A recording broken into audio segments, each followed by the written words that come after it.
Hello, my wonderful viewers, and welcome to another episode of Betty Adams Theorizes. Today we're going to take a good, hard, and long look at how very suspicious Vice Captain Hoshina is going to look when Kaiju number 8 inevitably saves his life in the upcoming battle. Now, this theory is a pretty huge jump, but I think the series has been slowly and steadily building up to it. All of the elements are there. There is the building tension because of the information that Kaiju number 9 can take human form. Second, there is the established character trait that Defense Force Commander Shinomiya, and therefore his administration presumably, are incredibly strict. Just, but incredibly strict and not very flexible. Third, Vice Captain Hoshina let Kaiju number 8 escape when it was admittedly within his power to stop him. Fourth, Kaiju number 8 has consistently protected Vice Captain Hoshina's officers. Fifth, Captain Mina verbally reprimanded Hoshina that all kaiju must be destroyed, suggesting a slight difference of opinion between them. Sixth, and most importantly, the growing relationship between Hoshina and Kafka, which is paternal protection on one side and glowing devotion on the other. Seventh, the art at the beginning of chapter 24, with Kafka and Hoshina standing back to back, each revealing one of their signature weapons, looking out away from each other. Look, a manga like this, all dark and gritty despite the core hopeful message, does not deliberately build something so wholesome, wonderful, and good at the beginning of the series for any reason but one. They want you to care about it. They want you to love it. That care makes it all the more traumatic and horrifying when they lock eyes with you and break the beautiful thing into a million tiny pieces. That is where the relationship between Kafka and Hoshina is going. I am nearly sure of it. Of course, with any truly well-written manga, you have to accept the possibility that they're going to pull a plot twist on you, but I'm not getting that vibe just yet. We shall see. But first, if you want something to tide you over till the next chapter drops, check out the link below the video to read Humans Are Weird, I Have the Data, a book of human absurdity by Betty Adams. Monty Python meets Star Trek in the short story Chucklefest. So, here's my theory. In the upcoming battle, Hoshina is going to have his sword hands full fighting Kaiju number 10. Now, it is very, very telling that Kaiju number 10 brought in a pack of Hoju level wyvern type kaiju to target Hoshina on the one night that Mina is gone. Hoshina and Mina have made the 3rd Division the best in no small part due to how well their abilities balance each other. Mina can crank out a 92% ranged cannon shot, and Hoshina can get in immediately at 92%. Against something big and essentially stationary, Hoshina's swords are all but useless, and against multiple small agile targets, Mina's cannons are essentially useless as well. So these two powerful officers compensate for each other. Now, the Hoju type wyverns are fairly small and mobile, seeming to make them more a Hoshina type problem, but most importantly, they can fly and blast out flaming streams of what is effectively napalm. This means you need ranged weapons for them. Hoshina will have the rest of his base for backup, but none of them are anywhere near Mina's pure firepower. We don't know that there are any other officers near Mina's pure firepower. She is the golden child of the Defense Force after all, and Hoshina can't deal with ranged attacks. He's a melee fighter. He certainly can't deal with ranged attacks while having to go toe-to-toe with Kaiju number 10. It is pretty safe to assume that Kaiju number 10 is going to have at least the same power level as Kaijus 8 and 9. It's also pretty safe to assume that Kaiju number 10 has been specifically adapted to be a problem for Hoshina specifically. Look at Kaiju number 10's body. He is thick. That is clearly armor-level skin covering him and his control horn. Hoshina's swords are cutting swords. They are meant to dice up basically unarmored opponents, so Hoshina is going to have trouble cutting through this kaiju that is built like an old European knight. Also, this kaiju has a long, flexible tail that gives this kaiju an attack radius that we haven't seen before. An attack radius that could keep Hoshina at bay fairly easily. And remember this, Hoshina not too long ago just made a big deal about the concept that there was no other officer qualified to take on Kaijus 8 or 9. Presumably that applies to Kaiju number 10 as well. Again, Mina is a long-distance ranged fighter. She's a cannon, a tank. So, and the lesser and we don't know that the range attacks from the lesser officers could touch Kaiju number 10. So Hoshina's main focus is going to be protecting his fellow officers at any cost. Now, that's Hoshina versus Kaiju number 10. Let's step back and take a look at what Kaiju number 8 is going to be doing during all of this. Kafka is stuck outside the base without his armor. Even with his armor, he's pretty useless at this point, even against Yoju, let alone a flying Hanju.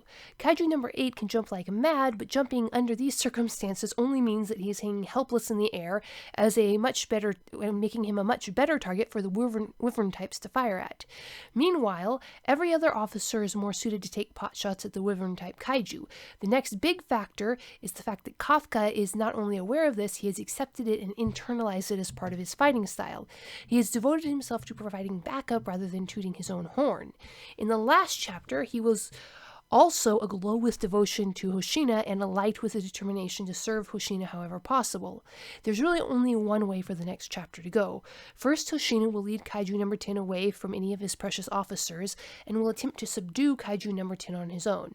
Hoshina will be subjected to the constant blast and harrying of the wyvern-type Kaiju, which his melee style of fighting gives him no chance to defend against, and the defenses built and inherent in his suit will slowly begin to fail.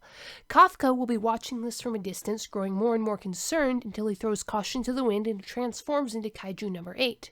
Now, Kaiju number 8 is still at a huge disadvantage against the wyvern-type Kaiju, and we might get to witness Kafka's master a new shape-shifting skill to make it to even the playing field. But that's pure speculation. He might not develop a flying form at all. His thing does seem to be jumping, and his speed jumping ability, and most of all his regeneration, should make him the ideal wingman for Hoshina. Maybe Kafka will try to take out Kaiju number 10 in one quick blow and will fail, and then fall back to providing Hoshina with support by playing Wacko Wyvern. Or maybe he will just assess the situation and immediately fall into that support role, freeing Hoshina to focus on Kaiju number 10. Now, Hoshina has already proven to be able to analyze combat actively while he's fighting, so Hoshina would figure out pretty quick that working with, or at least around, Kaiju number 8 would be his only chance to survive and to protect his officers. This would probably lead to a prolonged battle where to all outside appearances, Hoshina is collaborating with one of the most powerful Kaijus in existence. On a kind of side note, when we last left our heroes, there were dozens of Hanju-level Wyvern-type Kaiju under the control of Kaiju number 10, attacking only the Defense Force base. Remember, Hoshina seemed almost actively grateful for that they were focusing on them and not the civilian population outside. That was Hoshina's first thought. And he tried to draw their attention further into the base to preserve the lives of the citizens outside of the base. And wyverns, as Kafka tells us, hate each other and work alone. Except Kaiju number 10 is controlling them with that control horn. Once Kaiju number 10 is out of the picture, the Wyvern-type Kaiju should all revert to their feral state. They should immediately get sick of being close to each other and light out for parts unknown, leaving a trail of destruction in their wake and destroying countless innocent civilians. If this occurs to Hoshina or Kafka, one or both of them might make this decision to leave Kaiju number 10 alive longer, putting themselves at greater risk, to give the rest of the defense force time to neutralize the Wyvern types before freeing them from Kaiju number 10. All that said and done, when our heroes take out this threat and take stock of the situation, they are going to have plenty of recordings and first-hand witnesses of Vice Captain Hoshina working closely with Kaiju number 8. I can't imagine that would go well down either with Captain Mina or Defense Force Commander Koshinomiya and his administration. I see them having questions. I see Vice Captain Hoshina not being able to satisfactorily answer those questions. How do you articulate the instinctive behavior that you feel in a combat situation to a courtroom? That's why every military ever has had a special court-martial process separate from the normal legal process of the country. Decisions made in the battlefield do not always translate well to a courtroom situation, and they have to take that into account. See, from Vice Captain Hoshina's perspective, this random Kaiju keeps showing up and protecting his officers. From Kafka's perspective, he is just seconding his Vice Captain, the swordsman he has been training with for months. Kafka knows Vice Captain Hoshina's every move. He knows from slicey-dicey experience just how to stay out of Hoshina's range, and Hoshina would be able to tell that Kaiju number 8 was out of his range and not worth trying to attack. In short, Kafka knows how to work in concert with Vice Captain Hoshina, something that can only be achieved with dedicated practice. From Kafka's perspective, logically, he's been putting in that practice and has been following Hoshina's mental imagery chaining to make it even better. From the perspective of the Defense Force Commander Shinomiya, the implication that the 3rd Division's Vice Captain has been actively training with a Kaiju is there. That is what he will get out of that, of witnessing any videos of that fight scene, and that is suspicious as all get out. So that is where I get the idea that Vice Captain Hoshina is headed for a major court-martial. Then, of course, Kafka will have to dramatically reveal himself during the court-martial, because no way is he letting Hoshina take the fall. Remember, Kafka's last thought before going to bed was, "Don't let him down."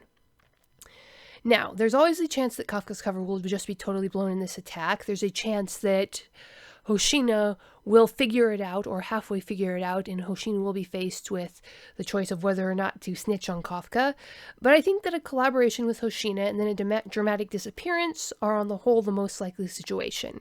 But what do you think? I really want to hear your opinions on this. Will the administration of the Kaiju Defense Force find a reason to court-martial Vice Captain Hoshina in the coming battle? Leave a like if you agree, and leave a comment dicing up my analysis, like a yojo if you disagree. And if you want something to tide you over till the next chapter drops, check the link below the video to read Humans Are Weird, I Have the Data, a book of human absurdity by Betty Adams. Monty Python meets Star Trek's in the short story Chuckle Fest. Peace out, my wonderful viewers.